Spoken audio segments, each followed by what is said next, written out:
Access rights required to perform consultations.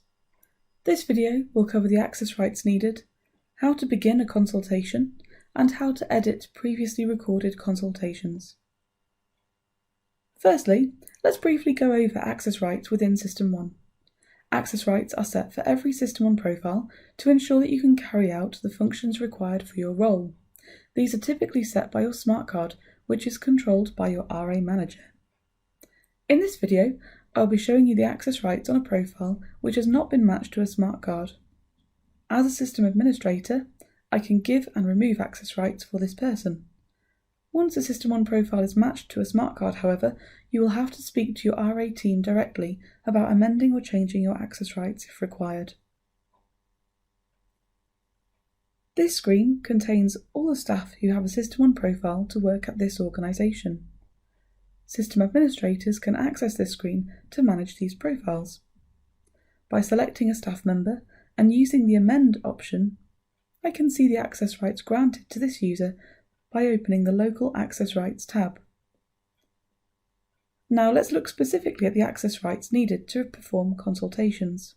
To begin with, you'll need to have the access rights to retrieve and to save patients before you can start writing consultations.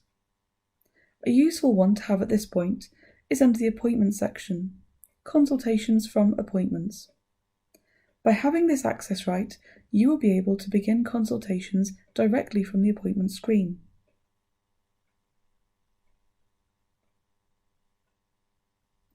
Remember, you have many options for the consultation process, which you can control through your user preferences, such as changing the consultation format from the History Examination Diagnosis Plan to the Subjective Objective Assessment and Plan approach instead.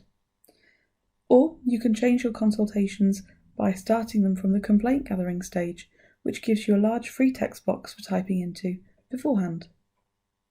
You could also choose here to enable or disable code suggestions that appear while you type your consultation.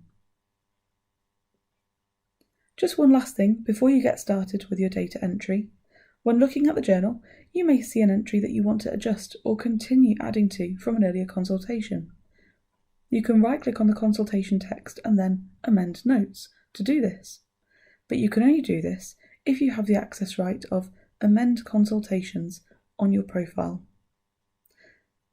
Now you're ready to get started with entering your consultation data, so why not take a look at the Recording Consultations video here.